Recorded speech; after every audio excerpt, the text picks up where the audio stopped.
Este Mundo Tenebroso, Frank Peretti. Parte 1. Capítulo 31. Anki e Maria ainda estavam tremendo quando ele examinou a porta da frente. Ele meneou a cabeça e assobiou seu assombro. Ela rachou o batente.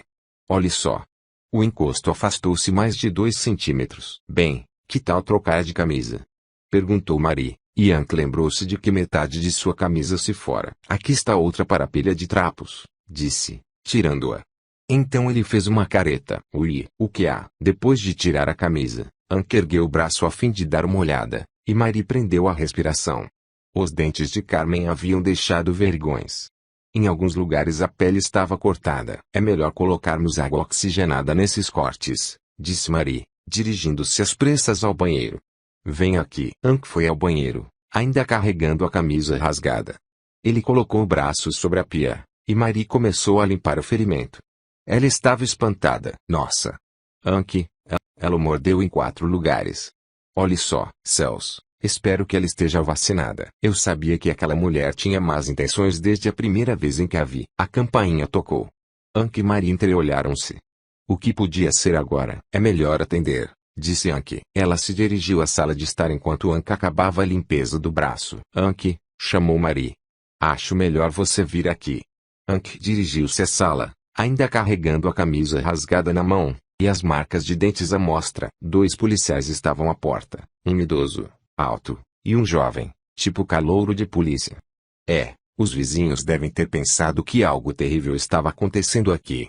E, pensando bem, eles estavam certos. Olá, disse Anki. Anki Bush? Perguntou o mais velho. Sim. Esta é Marie, minha esposa. Vocês, Marie, minha esposa. Vocês devem ter recebido um telefonema dos vizinhos, certo? O policial grande olhava o braço de Anki. O que aconteceu ao seu braço? Bem, Anki não sabia ao certo como responder. A verdade pareceria uma grande mentira. Não importava. Ele não teve tempo. O policial mais jovem agarrou a camisa de Anki, tirando-a da mão dele, desdobrou-a, erguendo-a com as 2 mãos. O mais velho estava com o restante da camisa de Anki escondido discretamente atrás das costas. Nesse momento, ele apresentou o pedaço rasgado e fez uma comparação rápida do tecido. O mais velho acenou com a cabeça ao mais jovem, e este tirou um par de algemas e forçou Anki a voltar-se. O queixo de Marie caiu e ela guinchou. Que doidice é essa que estão fazendo? O mais velho principiou a recitar a liturgia do prisioneiro. Senhor Bush, está sendo preso. Em meu direito de permanecer calado, qualquer coisa que diga pode ser usada contra você. Anki tinha uma ideia, mas perguntou mesmo assim. Importa-se de dizer de que sou acusado? Deveria saber, disse bruscamente o mais velho. Suspeita de estupro, disse o mais jovem. O quê? Exclamou Marie. O mais jovem ergueu a mão em advertência. Não se meta nisto, senhora. Está cometendo um engano, suplicou ela. Os policiais conduziram Anki pela calçada da entrada. Tudo aconteceu tão depressa que Marie não sabia o que fazer. Correu atrás deles, implorando, tentado arrazoar com eles. Isso é uma loucura. Não posso acreditar, disse ela. O mais jovem disse-lhe simplesmente, terá de afastar-se ou enfrentar a acusação de obstruir a justiça. Justiça, bradou ela. Vocês chamam isto de justiça? Anki de justiça. Anki, que devo fazer? Dê uns telefonemas, respondeu Anki. Vou com você. Não podemos permitir que entre na viatura, senhora, disse o mais velho. Marie, dê uns telefonemas, repetiu Anki. Eles o forçaram a entrar no carro e fecharam a porta. Os policiais entraram e se foram, rua abaixo, viraram a esquina e sumiram de vista. Marie permaneceu parada na calçada sozinha, sem o marido. Tal e seus guerreiros e mensageiros sabiam onde procurar e sabiam o que deviam ouvir. Assim foi que escutaram os telefones tocando por toda a cidade. Viram as muitas pessoas arrancadas do televisor ou do sono. Todo o remanescente estava alvoroçado com a notícia da prisão de Anki. As orações começaram. Bush caiu, disse Tal. Somente Hogan sobrou traço. Ele se voltou para Shimon e Motto. Ela fez cópia de diversas chaves antes de deixar o emprego na delegacia. Mota dirigiu o olhar para o outro lado da cidade, ao dizer, devem estar se encontrando com ela neste exato momento. Sarah, Berenice e Marshall conferenciavam amontoados na pequena cozinha de Sarah. Exceto pela luz de um abajur na sala de jantar, não havia outra iluminação na casa. Sarah ainda estava em pé, completamente vestida. Estava fazendo as malas para se mudar. Levarei o que conseguir enfiar no carro, Mas não fico por aqui além de amanhã, especialmente depois desta noite, disse ela, praticamente num murmúrio. Como está de dinheiro? Perguntou Marshall. Tenho dinheiro para gasolina suficiente para me fazer sair do estado. Depois disso não sei. Brownell não me pagou o último salário, apenas a chutou fora. Ele não disse nada, mas não tenho dúvida de que ouviu a conversa que tive com você. Não fiquei muito tempo depois daquilo. Marshall estendeu-lhe $100. Eu lhe daria mais se tivesse. Tudo bem. Dólares. Eu lhe daria mais se tivesse. Tudo bem. Eu diria que estamos de acordo. Sarah passou-lhe um molho de chaves. Agora escute com cuidado. Esta aqui é a da porta da frente, mas primeiro você precisa desativar o alarme contra ladrão. Para isso você usa esta chave aqui. A caixa do alarme fica nos fundos, logo acima das latas de lixo. Tudo o que tem de fazer é abrir a tampa e desligar a chave. Esta aqui, com a cabeça redonda, é a do gabinete de Brownell. Não sei se o equipamento está ou não trancado, mas não tenho chave para ele. Terá de correr o risco. O operador noturno ainda está na estação de bombeiros, por isso não deve haver ninguém mais por lá. O que você acha da nossa teoria? Perguntou Berenice. Sei que Brownell toma muito cuidado com o novo equipamento. Desde que o mandou instalar, não me permitiu que entrasse no gabinete e mantenha a porta no lugar onde eu procuraria. É melhor nos irmos, disse Marshall a Berenice. Berenice abraçou Sarah. Boa sorte a vocês, replicou Sarah. Saiam em silêncio.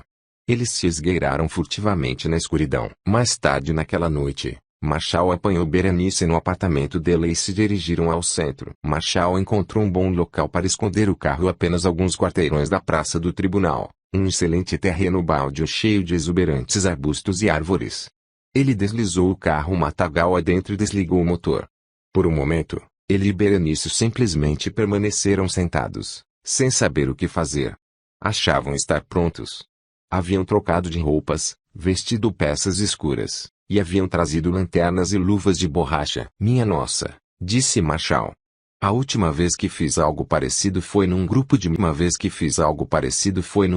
meninos. Roubamos milho do vizinho. E como se saíram? Fomos pegos. E, céus, como pagamos? Que horas são? Marshall iluminou o relógio de pulso com a lanterna. 1h25. Berenice estava visivelmente nervosa. Gostaria de saber se ladrões de verdade trabalham desta forma.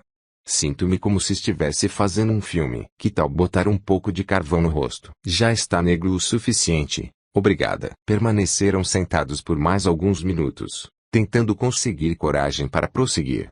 Finalmente, Berenice disse: Bem, vamos ou não vamos? Morrendo todos, morrem felizes, replicou Marshall, abrindo a porta. Pé ante pé, subiram por uma viela e atravessaram alguns metros até chegarem aos fundos do tribunal, delegacia de polícia. Felizmente, a cidade ainda não tinha conseguido recursos para iluminar o estacionamento, e assim a escuridão reinante os escondia bem. Berenice não podia deixar de sentir-se. Determinação a fez seguir em frente. Marshall estava nervoso, mas por algum motivo, sentia estranha exultação em fazer algo tão furtivo e sujo contra aqueles inimigos. Assim que atravessaram o estacionamento, esconderam-se numa sombra próxima e mantiveram-se colados à parede. Estava tão bom e escuro ali que Berenice não queria sair. A mais ou menos uns 7 metros adiante na parede estavam as latas de lixo, e acima delas um pequeno painel cinza. Marshall chegou lá rapidamente, encontrou a chave certa, abriu a porta, e achou o interruptor. Fez um sinal a Berenice, e ela o seguiu. Apressados, deram volta à frente do prédio, e agora estavam no aberto, defrontando-se com a vasta área do estacionamento entre a delegacia e a prefeitura. Marshall tinha a chave pronta, e conseguiram entrar no prédio. Marshall fechou rapidamente a porta atrás deles. Descansaram apenas um momento e puseram-se à escuta. O lugar estava deserto e o silêncio era mortal. Não ouviram nenhuma sirene ou alarme. Marshall achou a próxima chave e se dirigiram à porta do gabinete de Brownell. Até aí, tudo o que Sarah tinha predito havia dado certo. A porta de Brownell também abriu. Os dois mergulharam porta adentro. Lá estava o armário que abrigava um misterioso equipamento, se é que realmente estava ali. Marshall ligou a lanterna e manteve o brilho controlado debaixo da mão a fim de não refletir nas paredes ou brilhar para fora da janela. A seguir, ele abriu a porta da parte inferior esquerda do armário. Dentro encontrou algumas estantes sobre trilhos rolantes. Ele puxou-a de cima. Lá estava um gravador e um bom suprimento de fitas. Eureka! Sussurrou Berenice. Deve ser ativada por sinal. Liga automaticamente quando recebe uma carga elétrica. Berenice acendeu a sua lanterna e examinou outra gaveta, na parte em arquivos e pastas. Parece um catálogo, disse. Olhe. Nomes, datas, conversas, e em que fita estão. A letra parece familiar. Ambos ficaram atônitos ante o número de nomes que constavam da lista. Quantas pessoas estavam sendo vigiadas? Até o pessoal da rede, observou Marshall. Então apontou para o fim da página. Aí estamos nós. Ele tinha razão. O telefone do Clarim estava incluído. A conversa anotada como tem 12 dado entre Marshall e Tate Jarmel, gravada na fita 5A. Quem será que tem tempo para catalogar toda essa coisa? Quis saber Berenice. Marshall apenas meneou a cabeça. A seguir, perguntou, quando se deu a conversa entre Susan e Wade. Berenice pensou por um momento. Teremos de examinar todas as conversas de hoje, ontem. Quem sabe? Wade não disse exatamente quando. Talvez o telefonema. Quem sabe? Wade não disse exatamente quando. Talvez o telefonema tenha sido feito hoje. Não está anotado aqui. Deve estar na fita que ainda se encontra na máquina. Essas chamadas ainda não foram catalogadas. Marshall voltou à fita, ligou a máquina, empurrou o botão do alto-falante, e abaixou o volume. Conversas começaram a se desenrolar na gravação. Uma porção de coisas corriqueiras, inócuas. A voz de Brownell constava de uma porção delas, falando de negócios. Marshall passou a fita depressa para a frente, pulando diversas conversas. Subitamente, ele reconheceu uma voz. A sua. Você já fugiu uma vez, lembra-se? Veio sua voz. Enquanto estiver vivo, Eudon, estará vivendo com isto e eles saberão. Eudon Strachan e eu, disse ele a Berenice. Era apavorante ouvir suas próprias palavras. Disse ele a Berenice. Era apavorante ouvir suas próprias palavras saindo da máquina. Palavras que podiam dizer qualquer coisa à rede. Marshall adiantou a fita. Cara, tudo isto é uma loucura, disse uma voz. Berenice animou-se. É ele. É o Ed. Marshall voltou a fita de volta e tocou-a novamente. Houve um intervalo e então o abrupto início de uma conversa. Pronto. Alô? Disse o Ed. Kevin, aqui é Susan. Berenice e Marshall escutavam atentamente. O Ed replicou. Fale, estou ouvindo, cara. Que posso fazer? A voz de Susan estava tensa e as palavras se atropelavam. Kevin, vou embora, de uma forma ou de outra, e vai ser esta noite. Pode encontrar-me no Sempre Verde amanhã à noite. Sim. Sim. Veja se consegue levar Berenice Krueger junto. Tenho material para mostrar a ela, tudo de que ela precisa saber tudo. Tome cuidado. Todos nós estamos em grave perigo, Kevin. Casepa está de mudança para Ashton a fim de assumir o controle de tudo. Mas não posso falar agora. Encontre-me no Sempre Verde às 8. Tentarei chegar lá de algum modo. Se não, ligarei para você. Está bem, tenho de desligar. Adeus e obrigada. Clique. A conversa terminou. Disse Berenice, ele me ligou para falar sobre isso. Não foi muito, disse Marshall, mas foi bastante. Agora a pergunta é, será que ela conseguiu escapar? Uma chave tilintou na porta da frente. Berenice e Marshall nunca se moveram tão depressa.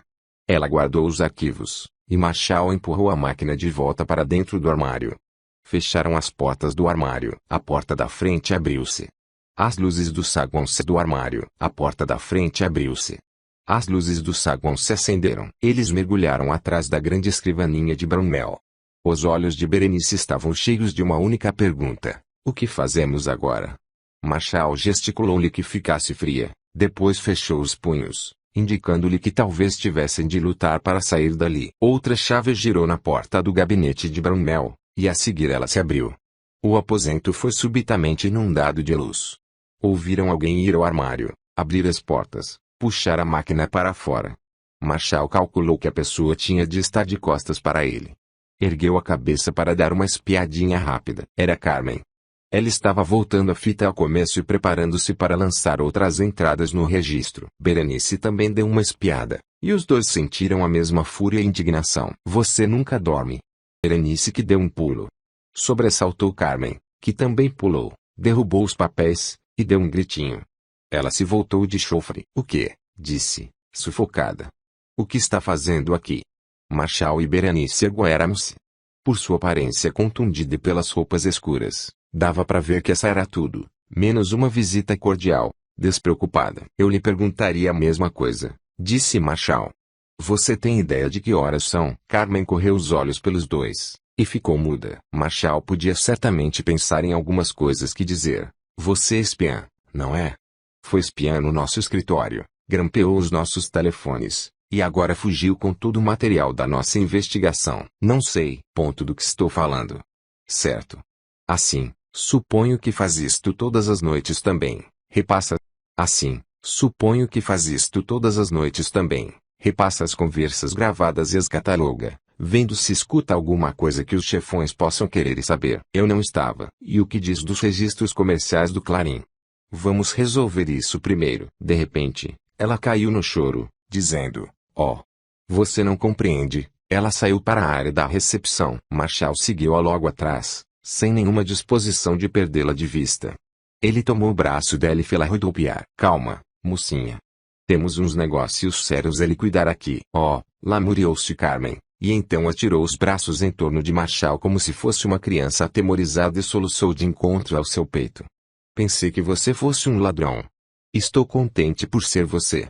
Preciso de ajuda, Marshall. E nós queremos respostas. Respondeu bruscamente Marshall. Sente-se e guarde as lágrimas para uma novela. Ela ergueu os olhos para os dois, a pintura dos olhos escorrendo-lhe pelas faces. Vocês não compreendem. Não tem coração? Vim aqui para pedir ajuda. Acabei de passar por terrível experiência. Ela acumulou as forças para dizer, e então explodiu em acesso de lágrimas. Fui estuprada. Caindo ao chão, ela soluçava incontrolavelmente. Disse Marshall, insensível. Parece estar ocorrendo muito disso por aí ultimamente, especialmente entre as pessoas que os seus chefes querem afastar do caminho. E quem foi desta vez? Tudo o que ela fez foi ficar deitada no chão e chorar. Berenice tinha algo fervendo dentro de si. Gostou da minha cara hoje, Carmen?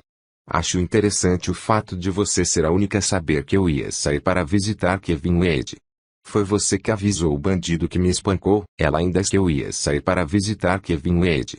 Foi você que avisou o bandido que me espancou? Ela ainda estava chorando no chão, sem dizer nada. Marshall foi ao escritório de Bromwell e voltou com alguns arquivos, inclusive as anotações que Carmen havia escrito naquela mesma noite. Tudo com a sua letra. Carmen, minha cara.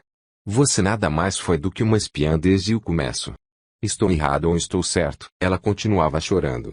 Marshall segurou-a, erguendo-a do chão. Vamos, levante-se. Foi no exato momento em que ele viu a mão dela soltar o botão de alarme silencioso no chão que a porta da frente se abriu de chofre e ele ouviu uma voz gritando, não se mexa. Polícia. Carmen já não chorava. De fato, sorria maliciosamente. Marshall ergueu as mãos e Berenice fez o mesmo. Carmen correu e colocou-se atrás dos dois policiais que haviam acabado de entrar. Amigos céus? Perguntou Marshall a Carmen. Ela apenas deu um sorriso maldoso. Nesse exato momento Alfred Bromwell em pessoa entrou no prédio, tendo acabado de sair da cama e ainda de roupão de banho. O que está acontecendo por aqui? Perguntou, e então viu Marshall. O que? Ora, quem temos aqui? A seguir, ele deu uma risadinha. Dirigiu-se a Marshall, meneando a cabeça e mostrando os dentes grandes. Não acredito. Simplesmente não acredito. Ele olhou para Berenice. Berenice Krueger. É você? Berenice não tinha nada a dizer, e Bromwell estava longe demais para ela poder cuspir no rosto dele. Oh, não. Agora a lotação estava completa. Julian Langstrath, também de roupão de banho, entrou pela porta. Ela se deslocou para o lado de Bromwell e ambos postaram-se ali, orgulho para Marshall e Berenice, como se fossem troféus. Desculpem o tê-los perturbado desta forma, disse Marshall.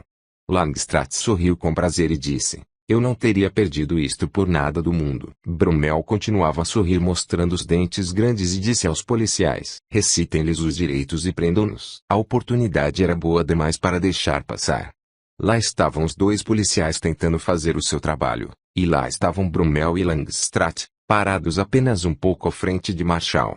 A situação era perfeita, e havia-se estado a acumular dentro de Marshall por um bom tempo. Instantaneamente, com todo o seu peso, ele mergulhou na direção da barriga de Bromwell e arrojou Bromwell e Langstrath para trás sobre os dois policiais. Corra, Bernie, corra, gritou ele. Ela correu. Não parou para pensar se teria coragem ou a vontade ou mesmo ardor, passando pelas portas dos gabinetes, direto à saída. A porta abria-se por meio de uma barra anti-choque. Berenice chocou-se contra ela, a porta abriu-se, e ela, com outra opção, saiu para o fresco ar noturno. Marshall encontrava-se no meio de um emaranhado de braços, mãos, corpos e gritos, agarrando-se a tantos deles quantos conseguia. Estava quase se divertindo, e não fez tanta força assim para escapar. Queria manter a todos eles ocupados. Um tira recuperou-se e saiu correndo atrás de Berenice, explodindo pela porta dos fundos.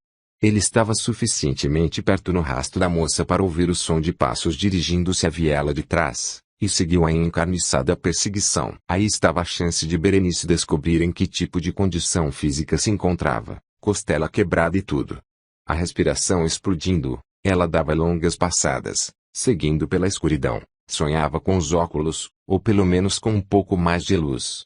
Ouviu, seguindo pela escuridão, sonhava com os óculos, ou pelo menos com um pouco mais de luz. Ouviu o tira gritando-lhe que parasse. A qualquer momento ele daria um tiro de advertência. Ela fez uma curva fechada à esquerda atravessando um quintal, e um cachorro pôs-se a latir. Havia um espaço de luz entre duas árvores frutíferas cujos galhos chegavam perto do chão. Ela se dirigiu para lá e encontrou uma cerca. 2 latas de lixo ajudaram-na a transpô-la com um fragor que revelou ao tira onde ela estava. Berenice esmagou com os pés uma horta lavrada havia pouco tempo, achatando sem ver diversos suportes de feijoeiros. Ela chegou a um gramado, voltou na direção da viela, revirou mais algumas latas, transpôs uma cerca, e continuou a correr. O tira parecia estar se distanciando. Ela estava ficando desesperadamente cansada e sua única esperança era de que ele também aguentaria correr assim por muito mais tempo. Cada fôlego produzia uma pontada aguda na costela quebrada. Já não estava conseguindo respirar. Ela dobrou a todo o canto de uma casa e voltou a passar por outros quintais, suscitando um tumulto de latidos de cães. A seguir atravessou uma rua e mergulhou num bosque. Os galhos atacavam-na e agarravam, mas ela investiu contra eles até chegar a outra cerca que rodeava um posto de gasolina. Ela correu ao longo da cerca, encontrou um velho depósito de lixo logo do outro lado, foi um pouco adiante, e então seus olhos foram atraídos por um fragmento de luz de um poste filtrando-se através de folhas e iluminando uma pilha de detritos que algum porcalhão havia jogado ali.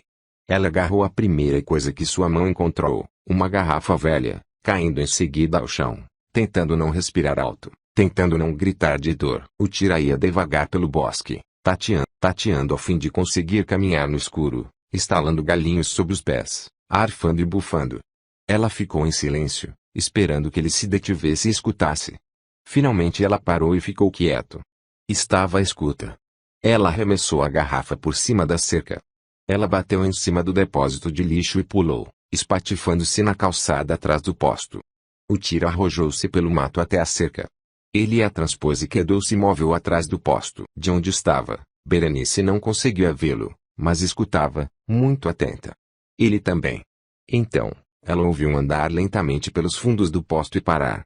Passou-se um momento, e então ele começou a caminhar em ritmo normal. Havia perdido a moça. Berenice permaneceu onde estava, tentando acalmar as violentas batidas do coração e o sangue nos ouvidos, tentando acalmar os nervos e o pânico, e desejando que a dor desaparecesse. Tudo o que desejava era tomar grandes fôlegos, não parecia conseguir satisfazer